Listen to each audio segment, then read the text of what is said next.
Bienvenue sur mon podcast La Bouquineuse, où on parle bouquins bien sûr, mais également théâtre, cinéma, coup de cœur en tout genre. Et toujours avec un peu d'humour et de bonne humeur. Bonjour Sophie, Bonjour Fémi. je te remercie d'avoir accepté l'interview. Et du coup, en fait, je t'ai proposé cette interview parce que donc tu es ma traductrice, tu as accepté de traduire mon roman Job d'enfer.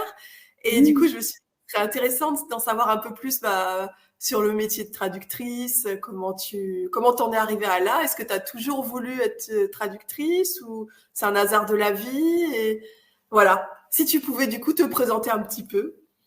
Oui, bien sûr. Donc, je suis Sophie Jupia-Posé. Je suis franco-vénézuélienne, mais ayant vécu la plupart de ma vie aux États-Unis, en Floride. Et je suis férue de livres de tout genre, presque, quasiment. Et j'écris aussi mes propres romans, de la poésie. Je fais de la musique aussi. Niveau traduction, c'est assez récent, mais j'ai toujours été fascinée par cet aspect du métier littéraire. En grandissant, je lisais en anglais, en français, les traductions d'une culture à l'autre et tout, et même chose avec les films et tout. Donc, j'étais le genre de personne à regarder des films en VO, et après, en comparaison avec les sous-titres, je me disais, mais pourquoi ils ont fait ça comme ça? Mais pourquoi ils ont traduit ça comme ça? Ce n'est pas logique. Et les livres aussi, des versions, des classiques comme 1984, j'ai lu en français d'abord et après en anglais. Et tu te rends compte un peu de la différence de méthode de traduction et tout. Et après, bon, ça jusqu'à l'université. À l'université, j'ai fait une sorte de mini thèse sur la traduction à travers les différents siècles. Donc, je m'étais concentrée sur Victor Hugo, je l'adore. J'avais comparé Hernani, Notre-Dame et je sais plus, mais c'était un autre texte. Et donc, j'avais fait une comparaison de 19e, 20e, 21e siècle. Et j'avais une théorie comme quoi plus la traduction était vieille, plus elle serait fidèle au texte original. Et plus c'était moderne, plus ce serait un peu plus abstrait. Mais en fait, non, j'avais tort. En fait, c'est vraiment propre à chaque traducteur et la méthode qu'il utilise qui influence, pas vraiment l'époque. Donc, je me suis dit, OK, c'est fascinant. Et à l'époque, je commençais à traduire un peu mes propres œuvres de l'anglais au français. Et je me suis dit qu'éventuellement, si j'ai l'opportunité, je traduirais les romans de mes copains, par exemple, des trucs comme ça. Et j'ai commencé à faire ça, du coup, l'année dernière, avec un recueil de poésie. Et ensuite, depuis, j'ai traduit 2 romans, pas les miens. Et voilà, donc j'ai pas vraiment de formation proprement dit en traduction, mais ça me fascine. Et là, j'ai commencé des cours pour vraiment me baigner plus dedans. Eh ben, d'accord. Ben, c'est impressionnant. Et du coup, tu traduis quelle langue alors exactement? L'anglais? euh, Oui, de l'anglais au français, pour d'accord. l'instant, c'est ce que j'ai fait pour l'instant. D'accord. Et tu penses traduire aussi dans d'autres langues ou pas? Éventuellement en espagnol, mais il faut que mon niveau soit un peu mieux quand même. Ouais.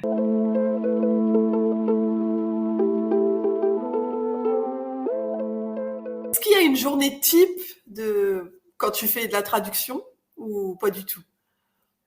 Euh, j'ai ma journée idéale. Une journée idéale, c'est quand j'ai pas trop de travail d'enseignement, des trucs comme ça. Mais normalement, je lis le texte en tant que cas de ton roman, par exemple. Je lis à l'avance pour bien me mettre dans la peau des personnages, ton style et tout. Mais maintenant, je connais ton style. Donc, c'est plus facile. Mais je lis à l'avance et après, je fais un premier jet, euh, pas grossier, mais un premier jet, un brouillon. Et ensuite, je relis une deuxième fois. Et ensuite, je ne regarde pas pendant quelques semaines et je refais une relecture pour être sûr que j'ai tout vu. C'est surtout au niveau vocabulaire, argot parfois et surtout les expressions idiomatiques. Ça, c'est des choses un peu plus compliquées qu'il faut vraiment bien cerner rapidement. Ah oui, oui, c'est sûr. Ouais. Donc, ça prend du temps. Je fais en étapes, beaucoup en étapes. D'accord. Ouais. Ah, c'est une bonne idée de laisser reposer un petit peu le texte avant de le reprendre. Ouais, tout à fait. Ouais. Ouais. Et On écrit pour soi-même sans traduire, il faut faut laisser de côté, sinon t'es trop investi, tu ne vois plus tes propres erreurs. Donc, du coup, tu disais, tu es aussi écrivain. Et alors, qu'est-ce que tu as écrit? Alors, j'ai écrit plusieurs romans maintenant. Donc, le premier, c'était publié en 2019. Il s'appelle The Four Suitors, ou Les Quatre Prétendants en français. Donc, c'est un roman pour jeunes adultes, fantasy médiévale. Et en gros, c'est le sujet d'une princesse absolument insupportable qui se croit être le nombril du monde et tout. Mais bon, ses parents essayent de lui donner des responsabilités et tout. Et il la force dans la cour royale où elle doit être courtisée par 4 prétendants, donc un astronome, un nécromancier, un philosophe et un artiste. Et elle doit apprendre de chacun d'entre eux. Et le métier qu'elle arrive à apprendre le mieux, c'est avec ce prétendant qu'elle va se marier. C'est lui qui va être son roi. Mais dans l'arrière-plan, il y a une corruption qui se passe, il y a des paysans qui meurent d'une maladie bizarre. Le roi et la reine ne sont pas dans leur assiette non plus et tout. Donc, la princesse aura besoin d'utiliser le soutien de ce prétendant, qu'elle le veuille ou non, pour voir ce qui se passe dans son royaume, en gros. D'accord. Et donc ça, le livre est disponible en anglais, mais pas encore en français, c'est ça? Pas encore. Je l'ai traduit, mais maintenant c'est dans la phase relecture et tout. J'espère à fin 2023, début 2024, ça sera disponible en français. D'accord. Je le lirai avec plaisir, il a l'air vraiment bien. Merci. Merci. Et à part donc de la fantaisie médiévale, et à part ça, tu écris dans quel genre? Sinon, la science-fiction. J'ai fait un recueil de nouvelles, je crois que j'ai publié l'année dernière. Les mondes à l'envers, vision de l'étrange. Donc, c'est des petites nouvelles de science-fiction. C'est un peu noir parfois. Je parle beaucoup de la mort et des choses comme ça, mais j'attire aussi l'attention sur des problèmes modernes comme le changement climatique et des trucs comme ça. Ça me tient beaucoup à cœur, donc je parle beaucoup de ça. Je sais pas, pour moi, je trouve que la science-fiction, c'est une bonne plateforme pour exprimer un peu ce genre d'idées qui paraissent être science-fiction, futuriste, machin truc, mais en fin de compte, c'est du présent, c'est du maintenant. Ça a l'air aussi très intéressant. Tu peux me redire le titre? Les mondes à l'envers, vision de l'étrange. D'accord. Je le traduis aussi. D'accord. Et justement, je me disais, c'est la même chose. Enfin, pour toi, c'est plus difficile de traduire des livres, un livre de quelqu'un d'autre et un livre que tu as écrit toi-même ou... C'est légèrement plus facile quand c'est ton livre, ton roman, parce que tu connais ton style, tu sais exactement ce que tu veux dire. Mais parfois, oui, quand c'est quelqu'un d'autre, il y a un filtre en plus. À moins que, avec certains auteurs, avec toi, par exemple, j'ai pas de problème. Ta prose c'est précis, c'est clair. J'ai quasiment pas de questions. Je comprends ce qui se passe, ce que tu voulais dire et tout. D'autres auteurs, c'est plus difficile. S'ils ne communiquent pas bien ou le style n'est pas très clair ou des trucs comme ça, c'est plus problématique. D'accord. Donc, tu écris de la science-fiction et de la fantasy. Tu t'es essayé à d'autres genres ou tu restes sur... Un peu de poésie. D'accord. J'ai un recueil il est publié et traduit en français aussi, Offrande à Séléné. C'est un recueil de poésie sur la Lune. Oh, ça m'intéresse aussi, ça. En fait, je vais acheter tous tes livres. Yay! Super! Mon préféré, c'est celui-ci, Secret de Dragon. Secret de Dragon. Tu veux nous le lire, peut-être? S'il n'est pas trop long? Oui, si tu veux. Oui, c'est 2 petites pages. Parfait. Ok. Donc, Secret de Dragon. Ils chuchotèrent des secrets de dragon au clair de lune, des secrets qui tremblaient, des secrets qui scintillaient, des secrets qui rugissaient et grognaient depuis des siècles. Il était une fois des dragons que l'on pouvait voir dans les miroirs des cœurs des anciens. Il était une fois des anciens qui possédaient dans leurs mains une guilde de la connaissance des dragons. De génération en génération, ils chuchotaient les secrets des dragons. Mais ils ne tremblaient plus, ils ne scintillaient plus. Comme les hommes ont oublié les histoires qui les avaient enchantés, les dragons ont oublié leur place et leurs secrets, s'engluant dans les teintes grisées et chuchotantes de l'oubli. Les dragons se sont retirés du cœur des anciens pour trouver d'autres royaumes où ils pourraient triompher. Dorénavant, ils ne sont plus que des légendes, des restes d'histoire, des lueurs de fumée, demeurant éternellement dans les gueules béantes de la nuit. Désormais, je guette les dragons dans le ciel, en espérant trouver la rumeur d'un secret. Si j'ai de la chance, je peux apercevoir la tête d'un dragon redoutable, d'un nuage sombre et argenté, son immense œil étincelant, une lumière flambante, un spot iridescent inondant mon cœur. Son secret est en sécurité auprès de moi. Je ne l'oublierai pas.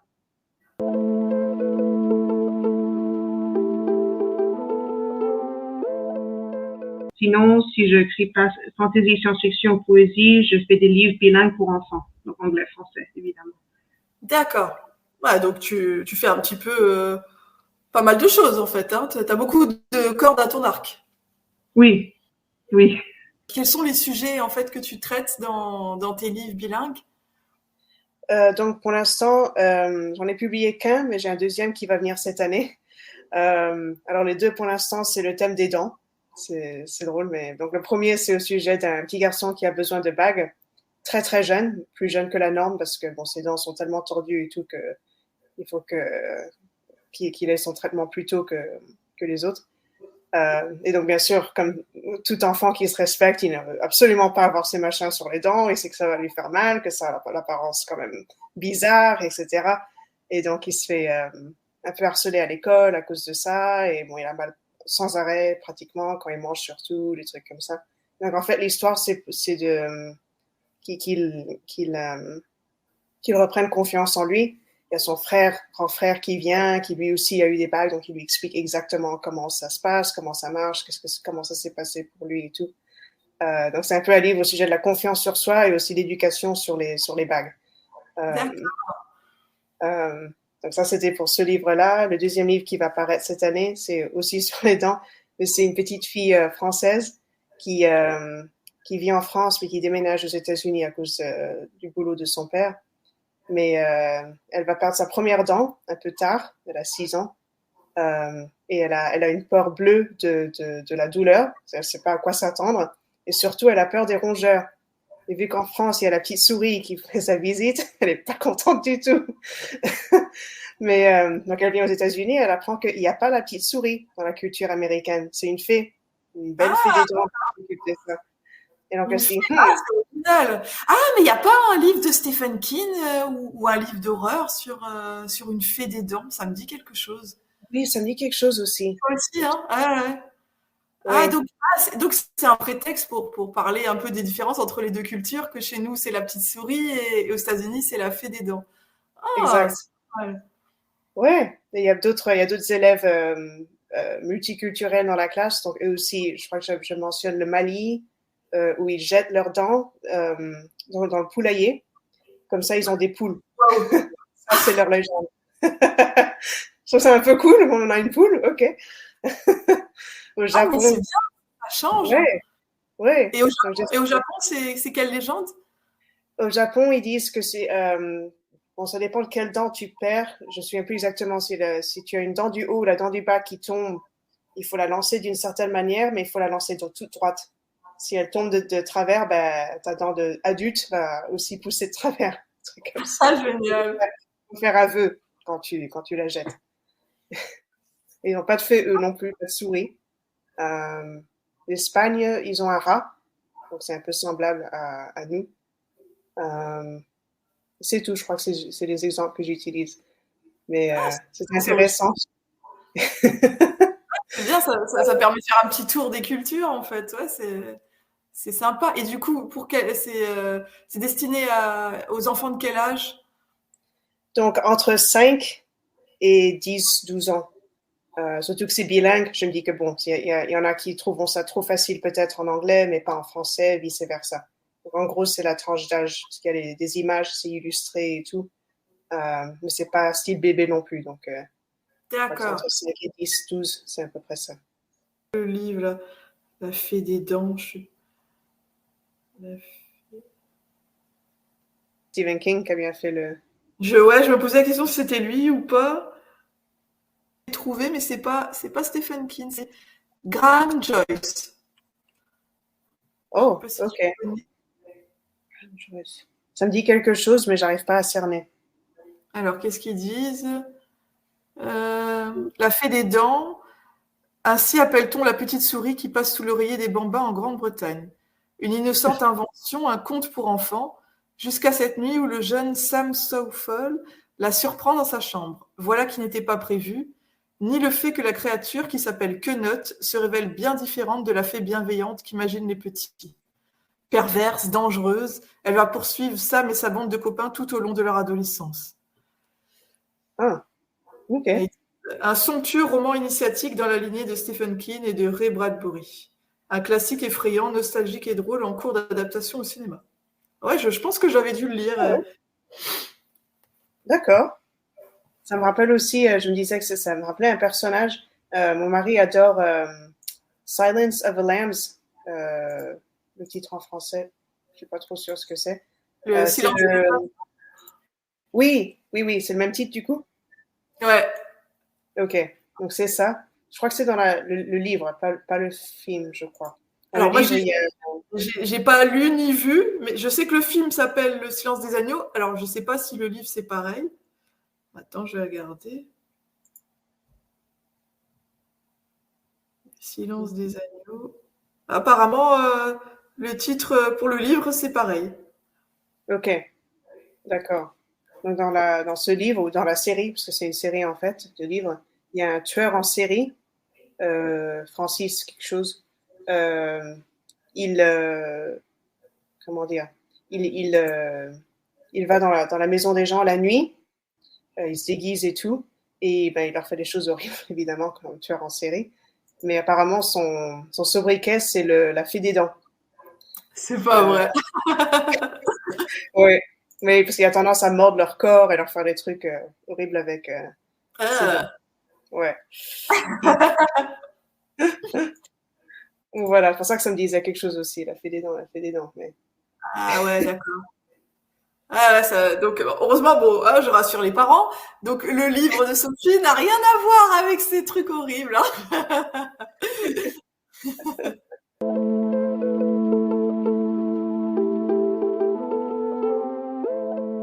Je pose la question, tu es professeur d'anglais? Oui, alors je précise que je ne suis pas titulaire encore en France. J'ai tout ce qu'il faut aux États-Unis, mais malheureusement, mon master me permet de faire les suppléances en France, mais je ne suis pas titulaire. Ça ne transfère pas, malheureusement, de pays en pays. Mais bon, oui, je suis prof d'anglais en ligne. J'ai pas mal d'élèves en ligne à travers une école qui s'appelle Professeur d'anglais. Et j'ai mes propres élèves privés sous mon auto-entreprise. Donc j'enseigne l'anglais, mais j'ai aussi quelques élèves de piano. Je leur donne des cours de piano, soutien scolaire pour certains aussi. Ah d'accord, c'est bien, ouais, oui, c'est logique, oui. Et donc en fait, ce que tu aimerais, c'est à terme arrêter l'enseignement pour totalement te consacrer à ton activité artistique. Oui, oui, c'est le but. J'adore l'enseignement, c'est satisfaisant parce qu'il y a beaucoup d'élèves qui ont encore une fois cette confiance en soi qui manque tellement. On leur a dit pire à l'école, on leur a dit oh vous êtes nuls, ou tu n'y arriveras pas, ou des trucs tellement négatifs. Et donc ils ont du mal évidemment, surtout pour les langues en plus, j'ai remarqué. Ils n'osent pas parler et tout, ils n'osent pas écrire, machin. Et tu dis bon, faut pratiquer, tu ne vas pas être dans une bulle quoi. Et donc bon, j'aime beaucoup les guider et les aider à ce point de vue-là. Mais oui, éventuellement, j'aimerais que faire l'écriture, que faire la musique. Ah bah c'est tout ce que je te souhaite, hein. Merci, merci. Pourquoi as-tu envie d'écrire des livres bilingues? Est-ce que c'est parce que tu étais enseignante et que tu t'es dit que ce serait une bonne façon d'aider les gens, enfin d'aider les enfants du coup, à apprendre les langues de façon ludique ou... Oui, oui, il y avait ça. Je trouve tellement drôle que depuis que je suis en France, j'enseigne l'anglais aux Français, tandis que c'était le contraire aux États-Unis. Donc bon, ça me fait rire et ça me fait réfléchir un petit peu à ma méthode. pour les livres d'enfants. Et je me souviens quand j'étais petite, je me souviens plus des noms malheureusement, mais je me souviens avoir lu quelques livres bilingues, mais c'était espagnol, anglais à l'époque. Il y a beaucoup de latinos en Floride, donc c'est peut-être pour ça. Et ça m'avait laissé une marque parce que je me suis dit, oh, c'est pratique, parce que j'étais assez à l'aise en anglais, en espagnol, pas trop. Donc ça m'aidait un peu à réapprendre les bases en espagnol et tout. Mais ça, c'était bon, il y a des années maintenant. Et donc, quand j'ai eu l'idée de faire le premier livre, là, qui s'appelle Je ne veux vraiment, vraiment pas de bague, je me suis dit, pourquoi faire qu'une langue? Ce serait idéal de faire ça en 2 langues, anglais, français, vu que bon, je vis en France maintenant. Parce que vraiment, c'est la clé. C'est de commencer très jeune, l'aspect bilingue pour les enfants.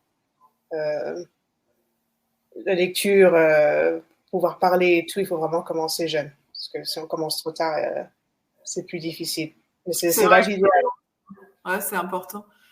Je sais plus dans quel article j'avais lu ça, que oui, pour le cerveau, etc., c'est mieux de commencer tôt l'apprentissage des langues, même si bien sûr, heureusement, on peut apprendre à tout âge, hein, mais Oui, c'est ça. c'est plus facile, quoi. C'est plus facile d'apprendre une langue tôt, quoi. Mais pourquoi pour les enfants et pas pour les adultes? Alors, bonne question. Je n'ai pas trop fait de recherche là-dessus, mais je crois que c'est plus difficile de trouver des livres bilingues pour adultes. Mais par contre, la bonne chose avec les livres d'enfants, c'est qu'en général, tu as les parents qui lisent l'histoire à l'enfant. Donc, je me suis dit, c'est l'expression en anglais, two birds with one stone, deux buts en un. Si le parent lit avec leur enfant, ben, il peut choisir la langue et tout. C'est vrai que je connais pas mal de familles où il y a au minimum un, s'il n'y a pas les 2 parents, qui connaissent au minimum un peu l'anglais. Et ils disent sans arrêt, oh, mais j'aimerais bien apprendre, mais bon, c'est la priorité, mon enfant, mais ça se voit qu'ils ont envie de continuer. Donc, en fait, le livre, bon, c'est un peu pour les 2, quoi. Ah, c'est pas bête. Ah ouais, tout à fait, c'est pas bête du tout. Ouais. Ah ouais. 2 en 1, c'est ce qu'on dirait chez nous. Ouais. Ah ouais, d'accord. Ouais. Mais ouais, mais je pense que ce serait pas mal aussi d'élargir aux adultes, parce que je pense qu'il y aurait un public. Hein. J'avais lu des livres bilingues pour adultes, mais ils sont un peu pas très intéressants, on va dire. C'est pas, ça donne pas trop envie. Je sais pas comment il le tient du coup. Enfin, c'est assez mal fait. Il faut. T'as les pages. T'as une page en anglais, une page en français juste à côté.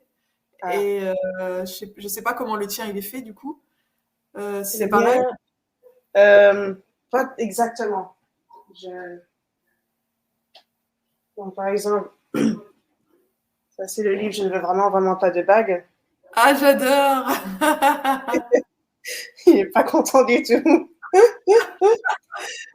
Donc, ce que j'ai essayé de faire, justement, pour pas que ce soit que les gens se perdent, ce que j'ai fait, c'est, j'essaie de trouver une page où il y a du texte. Ah, donc, par exemple, ici, je sais pas si, c'est pas évident avec la caméra. Oui, je vois.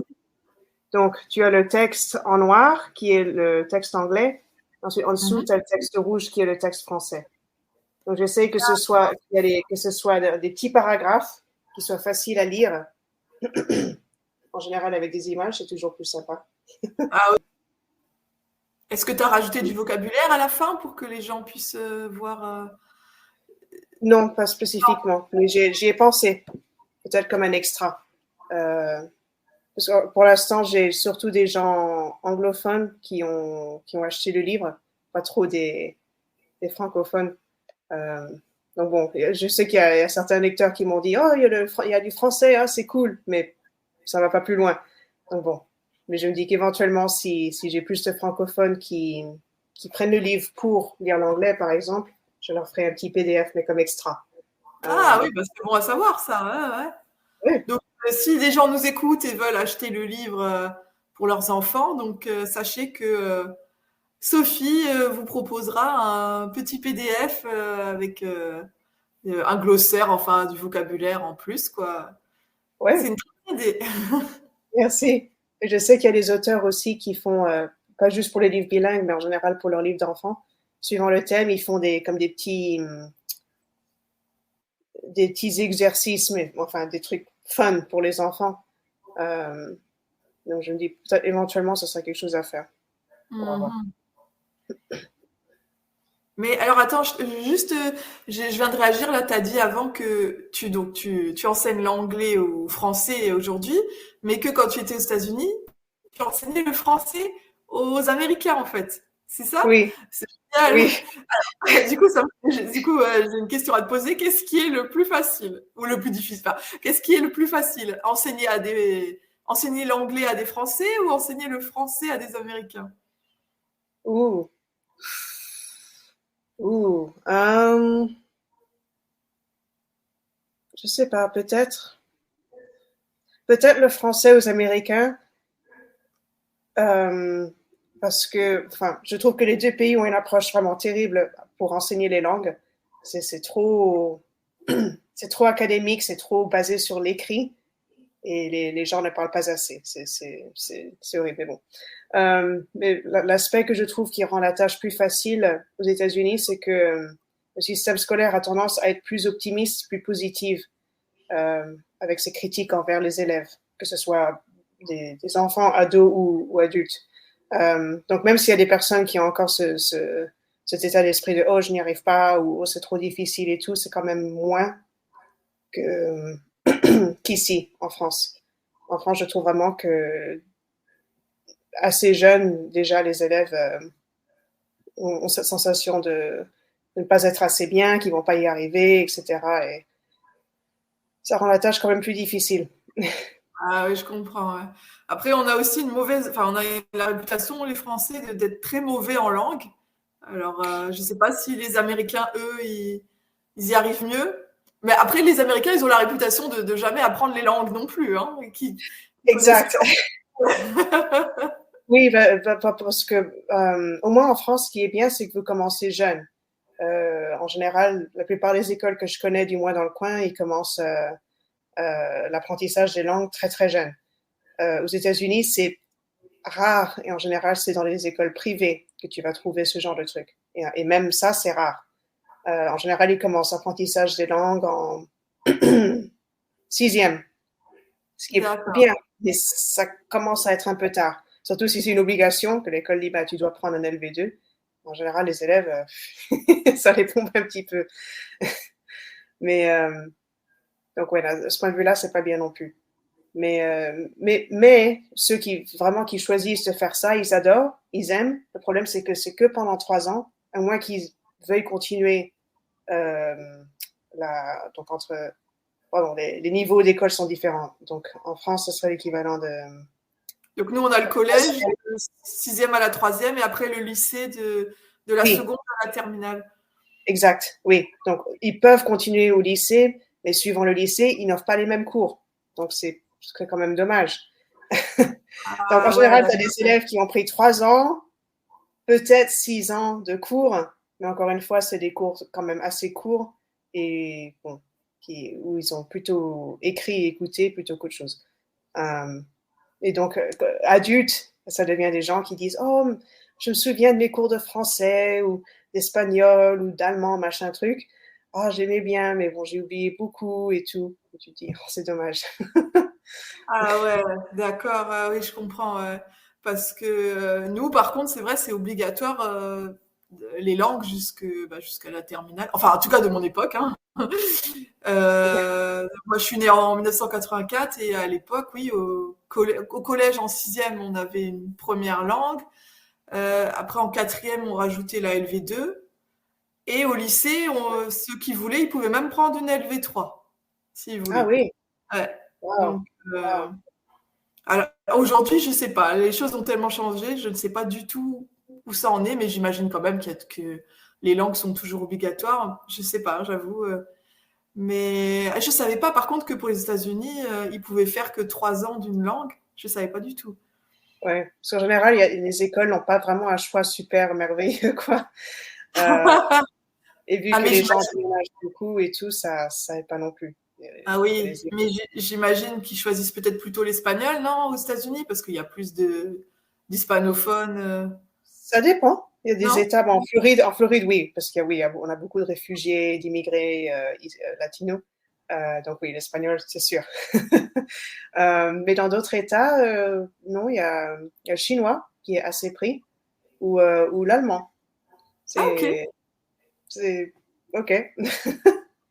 Ou français. Et le français, comment il est vu par les Américains? C'est une langue qui les attire? Ils trouvent que c'est snob, que c'est compliqué à apprendre ou c'est vu comment? Euh, En général, oui, il y a deux camps où les gens disent oh, c'est une langue romantique et c'est beau et c'est ci et c'est là, c'est le fancy, c'est élégant. C'est la langue parce qu'il y a tellement de films sur la Deuxième Guerre mondiale, par exemple, et tout. Bon, inévitablement, tu as des scénarios où tu as des personnages qui parlent le français, donc ça tout un truc pour les Américains. Donc, tu as ceux qui sont très contents, mais qui savent que, bon, le français, c'est un peu snob sur les bords. Et t'as d'autres je crois que c'est plutôt leurs parents qui leur ont imposé le choix. Et ils trouvent ça horriblement difficile.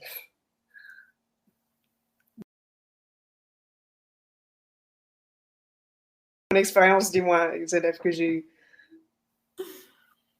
D'accord. Et maintenant que tu es en France, comment tu trouves le niveau d'anglais de tes élèves français en général? Alors, ça dépend. En gros, le thème universel que je vois, c'est que niveau grammaire, niveau, niveau écriture, ça dépend. Niveau grammaire, en général, ça passe. C'est average, c'est moyen. Euh, les gens qui parlent, j'arrive pour la plupart à les comprendre. Mais bon, leur prononciation est waouh, intense. C'est évident que personne les a corrigés ni rien quand ils étaient en classe, ce qui est dommage quand même. Alors, évidemment, c'est pas que je suis contre les accents, pas du tout, mais quand même, pour moi, il faut faire la différenciation entre l'accent d'une personne et savoir bon, qu'il y a des personnes qui auront toujours un accent, quelle que soit la langue qu'ils parlent, et la déformation des mots. Je vois D'accord. avec mon mari aussi qu'il apprend lui aussi le français. Son accent américain parfois déforme vraiment certains mots. Mais c'est problématique parce que, bon, tu déformes un certain mot en français, ça change complètement de sens, quoi. Mais j'en remarque la même chose de la part des Français qui parlent l'anglais. Ils déforment les sons juste assez pour que tu dises, attends, ils ont dit si ou ils ont dit ça, attends, faut demander. Mais surtout, ce que je remarque, c'est que, en général, quand ils se sentent à l'aise et tout, l'anglais sort. Mais il y a le vocabulaire qui leur manque. Et ils le disent aussi, ils disent, oh, on a appris que des trucs des modules ou des trucs très, très académiques, pas des choses qui aident pour la vie sociale, quoi. Oui, c'est vrai, ça manque. Des choses très concrètes, cuillère, couteau, des trucs comme ça. C'est pas vraiment le genre de choses qu'on apprenait à l'école, hein. Exact, oui, c'est pas des choses utiles, disons, du moins utiles pour communiquer avec d'autres personnes. Ça reste très académique et il y en a beaucoup, je pense, qui pourraient y arriver à parler, par exemple, à s'exprimer, mais ils n'osent pas parce qu'on n'aura pas donné l'opportunité à l'école. Il y a beaucoup qui disent oh j'aimerais dire ça en classe ou parler avec les copains et dire ça, mais la prof dit non, ça ne va pas et tout, et c'est découragé. Je ne comprends pas ça. C'est une langue, c'est vivant, une langue est vivante, il faut la parler, quoi. L'écrire, c'est bien, je veux dire, ça t'aide aussi, mais il faut la parler. Et je crois que c'est un aspect aux États-Unis aussi, du reste, c'est un aspect vraiment que je sais pas pourquoi les écoles n'encouragent pas. C'est bête. Oui, c'est dommage.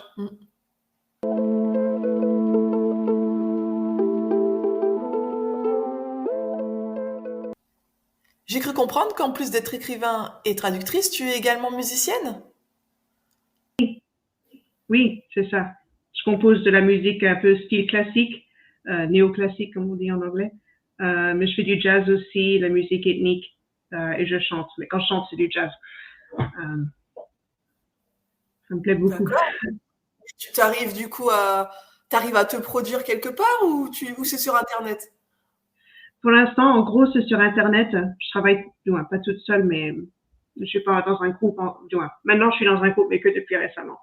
Mais avant, c'était moi en train de composer, et si c'était des trucs avec plusieurs instruments, ben, je demandais à des amis s'ils pouvaient enregistrer des pistes à distance, surtout depuis le Covid en plus.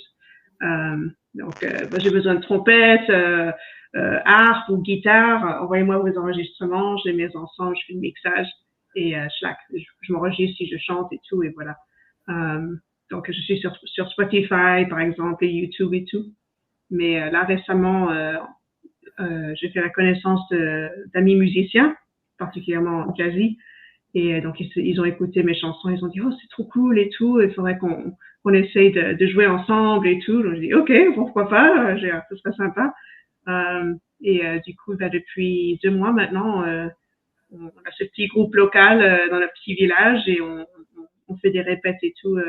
A priori, on devrait avoir une prestation avant la fin de l'année dans une église malgache pour aider à élever des fonds pour la construction d'une école à Madagascar. Mais ce sera, quand on chantera, ce sera que des classiques de jazz. Super! Ah, c'est bien, bah, bravo, hein. C'est pas Merci. évident, non. Réussir en tant que musicienne, c'est aussi waouh. Mais comment tu trouves du temps pour faire tout ce que tu fais?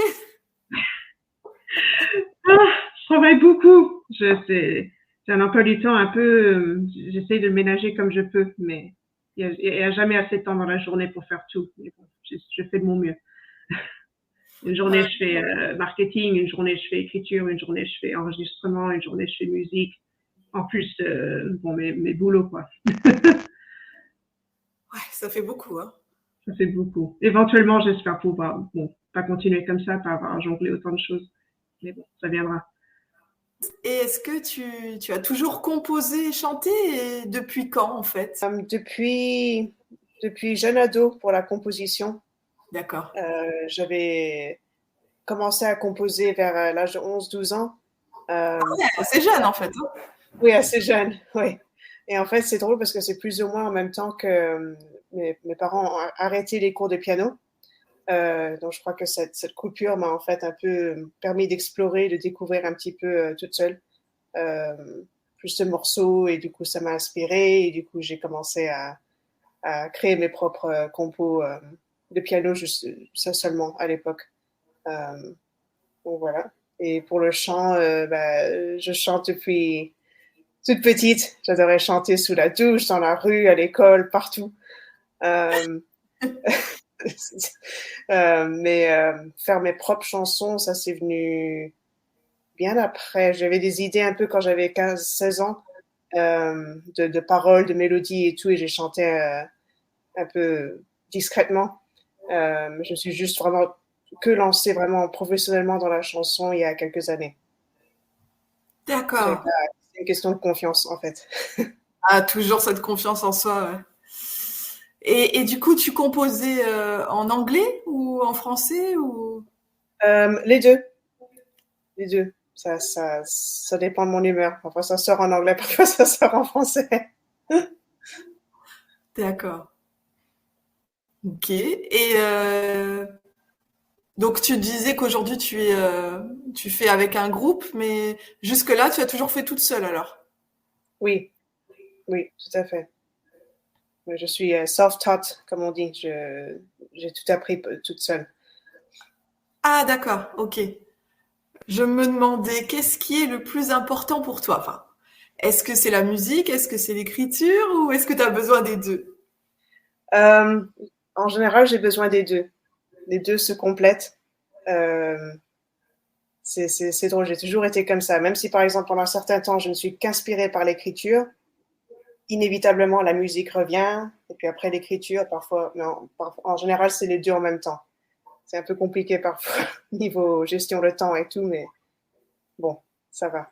Mais ouais, c'est l'écriture, bon, toi aussi, tu le sais que ça prend du temps et tout, surtout si tu as plusieurs projets en même temps, et plus marketing, machin, tout ça, ça prend du temps.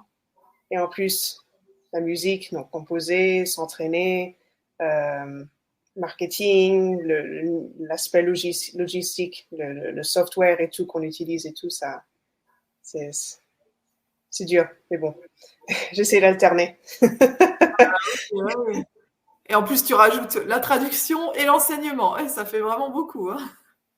Oui, un tout petit peu tous les jours, j'essaie, sinon on n'y arrive pas. Oui, tu as raison. Ouais. Moi, j'ai le problème que je me lance dans trop de projets en même temps. Et du coup, c'est la folie. Et je suis à peine en train de faire un projet que j'ai d'autres idées. J'ai pas envie de les laisser tomber. Donc, du coup, je me retrouve à faire 50 projets en même temps et j'arrive pas à en finir un Oh, seul. Donc, c'est ça n'importe va. quoi. Aïe, aïe, aïe, Du aïe, coup, aïe, aïe. je m'oblige à avoir des priorités. Bon, de toute façon, la priorité en ce moment, c'est le tome 3, évidemment. Hein, et j'essaye voilà, la priorité, c'est l'écriture, le tome 3. Après, c'est mes cours de théâtre. Et puis après, toutes mes autres idées. Les autres idées, elles doivent être en train de hurler. Non, on n'est pas d'accord. C'est ça, exactement. C'est parfois ça revient, tu te dis, ça m'arrive aussi parce que je me dis, oh, j'ai tellement de trucs en cours, et même si ça va être, si je vais publier année en année, je vais pas tout publier d'un coup, évidemment, je ne suis pas folle. Il y a toujours d'autres idées qui viennent en tête pour de la poésie ou musique, machin, truc. Je dis, ok, toi, je vais te mettre, j'écris une note sur mon Google Doc, juste pour pas oublier. Je dis, toi, je te mets de côté, j'ai pas envie de te voir parce que il y a trop. Mais après, ça revient, tu vois, et ça revient, je dis, mais, oh, ça me rend folle. Ah, c'est pareil. C'est exactement pareil. Mais Tu te pourquoi, dis, pourquoi? tu te dis, je vais le noter comme ça va me laisser tranquille. Mais non, en fait. C'est Ça pire. dépend, ça dépend des idées. Ça dépend des idées. Il y en a, elles sont tellement fortes qu'elles te lâchent pas, quoi. Et d'autres, c'est vrai, quand tu les notes, après, que tu retournes, que tu regardes, tu dis, mais en fait, c'est nul. Ou alors, et je sais pas si ça t'arrive, il y a certaines idées que je me dis, ah, mais en fait, elles colleraient très bien avec une autre idée. Je pourrais la mettre dans un autre projet. Et voilà, ce serait mieux. Tout à fait. Une fusion, oui. Voilà. Oui, ça arrive. Donc, parfois, oui, tu dis, il y a des idées qui sont bien, et parfois, j'ai interrompu des projets que j'étais en train de faire pour faire ça. Mais en général, l'histoire s'écrit presque toute seule quand c'est comme ça. Mais il y a d'autres idées, tu notes, et puis après, tu dis, oh, ça va être compliqué à exécuter ça. Ça c'est pour plus tard.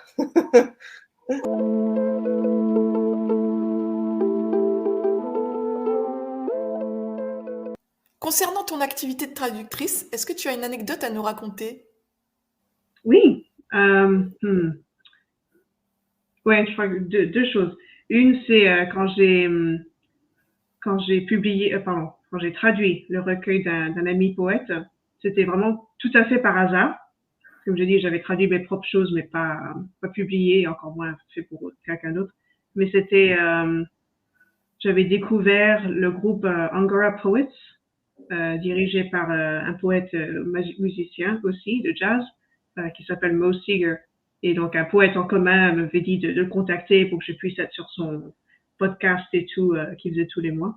Donc, j'avais contacté, il m'avait dit, oui, bien sûr, tu peux venir, on partage ta poésie, etc.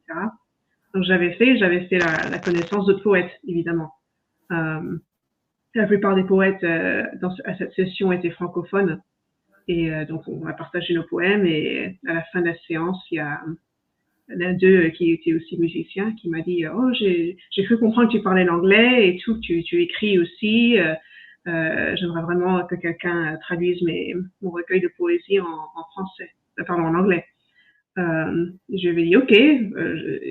Avertissement, je n'ai pas une formation professionnelle dedans, mais bon, je peux essayer, voir si tu aimes. » Donc, on a collaboré ensemble et tout, et c'était super comme expérience. Sa poésie était vraiment facile à lire, mais touchante. Et dès que j'avais une question, il m'expliquait et tout. Oui, c'était un peu difficile parce qu'il y avait un peu d'argot, ou juste des expressions que, par exemple, je m'en souviens encore, il y a d'autres chats à fouetter. T'as vraiment quasiment aucune équivalence en anglais. Il fallait vraiment que je cherche et tout. La difficulté dépend aussi de ce que veut l'auteur en plus. Parce que lui, par exemple, sa poésie en français rimait, par exemple. Mais je lui ai dit que, pas que c'est impossible, mais presque, de garder les rimes en anglais et aussi les phrases telles qu'elles étaient, avec tout, les métaphores et tout, la syntaxe et tout du français. Je lui ai dit, donc je lui ai dit, est-ce que tu préfères que je sois plus fidèle au texte d'origine mais que les rimes sautent? Ou est-ce que tu préfères que je garde les rimes, mais que dans le scénario inversé, il m'a dit, en fait, toute traduction est une trahison. Et ça m'est resté, parce que c'est vrai, d'un certain côté. Il y a toujours quelque chose qui va être différent et tout, c'est un autre animal. Et il m'a dit, les rimes, ça m'importe pas, ce qui m'importe, c'est le contenu, que ce soit pareil. Pour à part certaines expressions et tout. Je dis, ok, ça me facilite beaucoup la vie. Heureusement pour toi que je n'ai pas dit le contraire. Hein. Oui, je me suis dit, oh là là, ça aurait été, waouh, très compliqué. Donc ouais, ça c'est une anecdote, un peu comme je suis tombée dans le métier par hasard. Et puis après, difficultés, bon, on a déjà parlé des difficultés d'une langue à l'autre, niveau syntaxe, même niveau vocabulaire, niveau expressions et tout, qui n'ont aucun sens dans une autre langue. Et aussi parfois certains auteurs et tout leur ego sont un peu donc c'est un peu difficile parfois de travailler avec ce genre de personnalité. Parce que parfois, même en tant que traducteur, parfois tu te rends compte qu'il y a des petites erreurs de logique ou une phrase qui est un peu mal écrite. Donc si elle est déjà un peu mal écrite au départ, pour la traduire après, c'est un peu complexe. Donc je demande très gentiment, bien sûr, est-ce que tu préfères que je traduise comme ci ou comme ça, ou je demande des précisions sur la phrase. Et parfois, c'est pas forcément bien reçu. Mais bon. Ah, je comprends. Ouais. Ça arrive. Mais pas pour toi, hein, pas pour toi, je précise.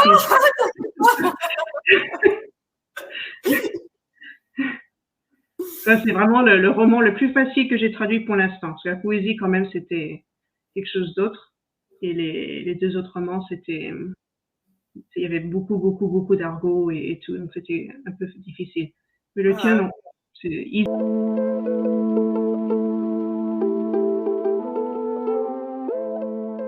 Quel est le dernier livre que tu as lu? Ou bien ton dernier livre coup de cœur? C'est difficile. Le dernier livre que j'ai lu, c'est un livre ça s'appelle Cœur de sorcière de Geneviève Cornillac. Ouais. C'était bien. C'était bien. Alors, ironiquement, je me suis rendu compte que c'était une traduction. Le livre original est en anglais. Ok, bon. Mais c'était bien écrit. Je trouve la fin un peu bizarre, sans spoiler. Mais sinon, le style était assez bien. C'était tout sur la mythologie nordique et tout. Donc, c'était cool. C'est une exploration de différents mythes mis ensemble. D'accord.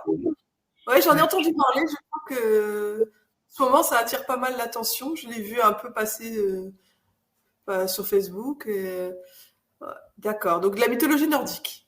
Ok. Oui. Et Oui. est-ce que tu es allé voir une pièce de théâtre récemment ou tu en regardes à la télé peut-être? Non, une pièce de théâtre, j'en ai pas vu depuis ouf. Je crois que la dernière pièce de théâtre, c'était quand on était venu en France juste en tant que visiteur. Mais je me souviens plus du nom. C'était une pièce de théâtre comique. Je n'arrive pas à me souvenir du nom. Mais c'était rocambolesque. Il y avait que des malentendus, bien sûr. Ah ouais. Un peu style moderne, mais quand même. En gros, si je me souviens bien, c'était une famille où tout le monde avait un problème et tout, mais tout le monde avait un secret aussi. Et donc, ils allaient en vacances. Et là, que des problèmes, que des malentendus, des mensonges, des situations bizarres et tout. Mais à la fin, tout se résout. Tout le monde est heureux, tout le monde est content. Je ne me souviens plus du titre, désolée. Pas de problème. D'accord. Et est-ce que tu regardes ou tu as regardé une série en ce moment, une série télé qui t'a bien plu? Oui. Donc, oui. La dernière série qu'on a vue, c'est Andor, la guerre des étoiles. D'accord. Et on aime beaucoup. Les 3 derniers films de la nouvelle trilogie, pas vraiment notre truc, mais vraiment les séries qui sont apparues après, comme je dis en anglais parce que je connais pas les titres en français. The Mandalorian et Andor et Ahsoka et tout ça, ils sont bien faits. D'accord. Du coup, j'imagine que tu les regardes en anglais alors. Oui. Oui. Parfois, on met les sous-titres en français pour mon mari parce qu'il apprend encore le français. Mais encore une fois, parfois, le doublage n'est pas... Les sous-titres sont pas super bien. Ouais. Donc, en fait, en général, tu regardes des séries en anglais, mais les livres, tu les lis en français. Un peu les deux. En général, je dois dire que je lis plus en anglais, mais je lis aussi en français. C'est juste que là, je suis l'une des lectrices de la bibliothèque The Book Dragon. Ils sont basés en Angleterre et ils me représentent, entre autres. Ils représentent mes livres dans leur bibliothèque. Et ils ont besoin de lecteurs tous les mois pour représenter leurs différents auteurs et laisser des commentaires sur leur site officiel. Et donc, vu que je lis assez vite, je me suis portée volontaire. Donc, tous les mois, je lis toutes sortes de livres et tout des auteurs auto-édités, ce qui est très sympa. Sinon, tu vois que des livres publiés traditionnellement. Oui. Donc, on soutient comme ça et tout sur nos livres. Et donc, c'est tout en anglais, évidemment. Donc, c'est pour ça que je lis peut-être un peu plus en anglais qu'en français, mais j'ai pas une préférence. D'accord. Et tu lis en espagnol aussi ou pas? De temps en temps, mais pas les trucs super compliqués. Pour être honnête, j'ai pas le niveau encore. D'accord, bah c'est déjà pas mal. Il y a peu de gens qui lisent ou qui regardent dans 2 langues, hein. Oui, c'est sûr. J'ai plus de facilité, si c'est pas trop rapide, à regarder des films en espagnol. Je mets quand même les sous-titres au cas où, mais j'en ai pas trop besoin. Mais niveau livre, je suis sans arrêt obligée de sortir le dictionnaire. C'est plus dense.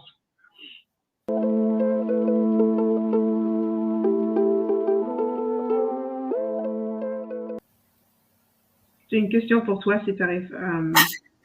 Oui. Donc, les traductions sur lesquelles je travaille, évidemment, bon, les auteurs ont été satisfaits. Et toi, on est encore on n'a pas encore fini, mais ton expérience pour l'instant, c'est qu'est-ce que tu penses de la traduction? Est-ce que tu penses que c'est une trahison ou juste comme une version différente? Qu'est-ce que tu en penses du processus? Ah oui, je connais cette expression de traduire, c'est trahir. C'est vrai que c'est une belle formule. Enfin, elle frappe bien et on comprend tout de suite ce qu'elle veut dire. Mais en tout cas, de mon expérience avec toi, moi, je trouve que tu traduis très bien. Et moi, ce que j'avais beaucoup aimé, parce que quand je t'avais envoyé la toute première fois, quand on s'est rencontrés, que je t'ai envoyé la première version pour voir si ça allait marcher, je me suis dit, oh là là, quand elle va voir le début avec les vers de Racine et tout, elle va dire, oh non, et tout. Et en fait, tu as réussi à bien traduire et tout, et tu as réussi à... Tu n'as pas, comme tu dis, tu n'as pas traduit mot à mot, mais tu as rendu le sens, en fait, et de manière à ce que ce soit intéressant et agréable pour les lecteurs anglais. Et du coup, je me suis dit, je crois que j'ai trouvé la bonne.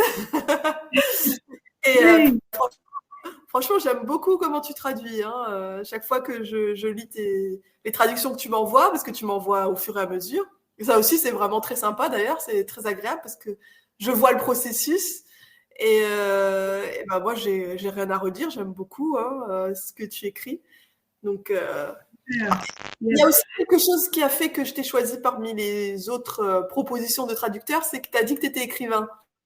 Et je me suis tout de suite dit, bon, si tu écris, en plus d'être traductrice, il y a des chances comment dire, que tu sois pas plus consciencieuse, mais plus sensible, en fait, aux mots.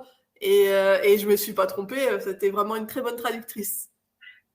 Merci. C'est vrai que c'est une autre perspective, parce que traducteur, ça peut être très technique, mais avec quand tu écris aussi, il y a le style qui rentre en jeu, la voix du narrateur, de toi-même en tant qu'auteur et tout. Et parfois, faut vraiment bien équilibrer le technique avec la sensibilité. Oui, c'est pas évident, ouais. Et du coup, quels sont tes projets alors est-ce que tu as des projets, tu veux continuer à développer ton métier de traductrice ou tu veux te consacrer plus à l'écriture ou parce qu'entre musique, écriture, traduction et tous tes projets, comment tu vois les choses? Ouh, bonne question. Euh, je sais pas. Depuis que je suis en France, c'est tellement un peu le chaos niveau travail et tout. Ça a été un peu un grand chamboulement personnel et professionnel. Mais après tous les problèmes et les obstacles qu'on a eu, ça n'a vraiment pas été facile. Je me suis dit, je me laisse porter au gré du vent, ce qui est très dur pour moi parce que j'aime beaucoup planifier. Je suis un peu comme ça. Je suis obligée parce que sinon je ne peux rien faire. Euh, mais je me suis dit, bon, au lieu de me stresser avec tous les what if, tout ce qui peut être possible, je vais faire ce que je peux. Donc pour le moment, bah oui, l'écriture. Je prends des cours de marketing en ce moment et tout pour m'aider à me faire connaître du public français, vu que je suis en France maintenant. Continuer ce que je faisais avant pour mes lecteurs anglophones. Et donc j'ai appris beaucoup, mais ça fait beaucoup à faire tout d'un coup. Ça prend du temps à tout mettre en jeu. Musique, écoutez, je m'attendais pas à faire partie d'un groupe musical, mais voilà, on est là, donc on va voir combien de temps ça dure et tout, mais pour l'instant, je m'éclate. C'est une autre manière de me divertir et de communiquer avec les gens à travers la musique. Et traduction, je pense que je vais continuer, mais je vais être plus sélective avec mes clients. Donc toi, par exemple, que tu vas continuer à travailler avec moi, donc évidemment, je garderai mon emploi du temps ouvert pour toi, mais je serai plus sélective avec d'autres clients, parce que parfois c'est beaucoup de travail, beaucoup de stress, c'est pas, ça ne vaut pas le coup, émotionnellement et parfois financièrement aussi. Oui, donc tu penses, tu fais ta vie en France, tu vas plus retourner aux États-Unis alors? Je pense pas, non. Alors ouais, c'est vraiment un autre chapitre qu'on a décidé de commencer. Mon mari est américain. J'avais un peu peur pour lui aussi, vu quand même c'est la culture américaine et française est quand même pas la même chose, mais non, il a pas vraiment de problème avec ça. Euh, mais ouais, c'est juste les États-Unis avant c'était vraiment autre chose. C'était on dit the land of the free, tout le monde pouvait réussir et tout, mais maintenant c'est loin d'être le cas. Tout est hyper cher là-bas. La politique est devenue vraiment n'importe quoi. C'est quasiment dangereux maintenant dans certains États, avec toutes les attaques avec les armes à feu et tout ça et tout. Donc c'est un tas de raisons différentes.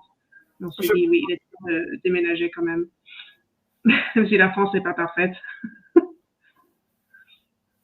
je comprends. Bah, donc vous êtes heureux ici en France, c'est le principal.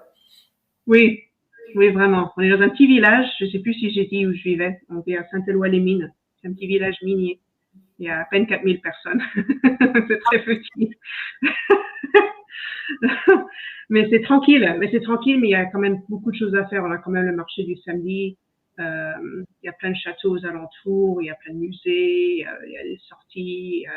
Plein de petits clubs et tout. On peut faire des choses.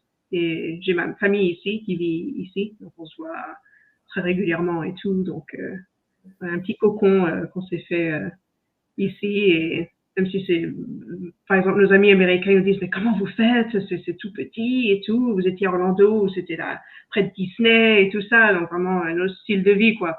Ça veut dire, voilà, ça nous manque pas, hein.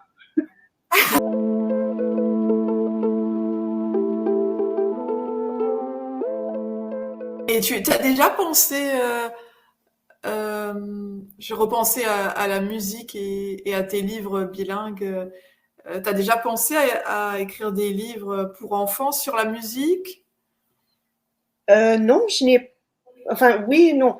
En fait, j'ai une histoire qui est dans ma tête. J'ai un brouillon, mais il faut que je retravaille, il faut que je rallonge l'histoire. Parce que j'avais prévu une tranche d'âge plus jeune. Et en fait, les thèmes que j'ai sont un peu matures. Donc, je pense qu'il faut que je décale et que j'ajuste un peu le style. Euh, mais oui, c'est sur la musique. Ça va s'appeler, en anglais du moins, The Boy Mouse Who Could Sing. Donc, un garçon souris qui pouvait chanter. Et donc, en gros, c'est une histoire sur un jeune garçon, il a 8-9 ans. Je vais se décaler un petit peu plus. Mais à l'origine, il avait 8-9 ans. Il était un choir boy, un garçon qui chante dans la chorale de l'école. D'accord. Et il adore chanter, il adore composer ses propres chants et tout. Mais il est dans une grande famille et tout, il se sent pas vu, pas entendu et tout. Donc il est un peu comme une petite souris dans sa vie quotidienne et tout, il se sent pas vu. Et, Encore une souris. oui, encore une souris, encore, oui. Et le prof de chant est horrible avec lui particulièrement, mais un peu avec tout le monde, quoi. Il leur fait peur. Et là, j'ai pas envie de trop spoiler, mais en gros, il y a des trucs magiques qui arrivent.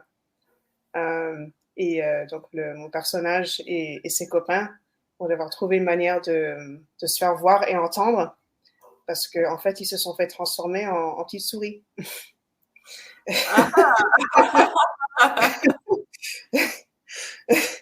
Donc l'histoire parle de leur aventure et comment ils doivent faire pour regagner leur forme humaine et tout.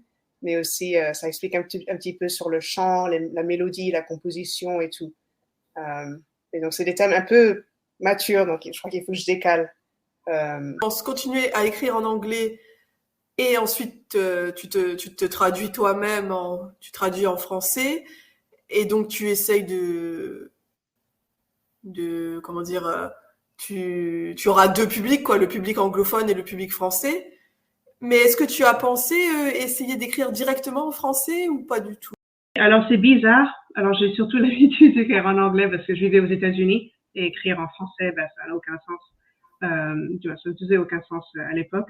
Mais la poésie, par exemple, il y a beaucoup de poèmes que j'écris en français directement. Ça me sort très naturellement. Niveau roman, pas tout à fait. Je suis plus à l'aise en anglais parce que je lisais beaucoup plus en anglais à une certaine époque qu'en français.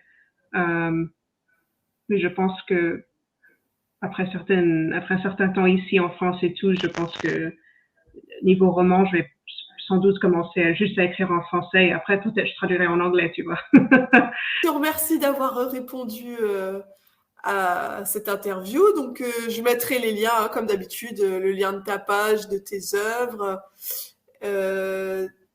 Pour la musique, tu n'as pas de... Ah oui, tu as peut-être Spotify ou un lien Spotify. Enfin, tu m'enverras tous les liens et je les mettrai en description. Et je te souhaite le meilleur. Merci Fémi, toi aussi, avec tous tes projets. Merci d'avoir écouté cet épisode et à très bientôt sur La Bouquineuse.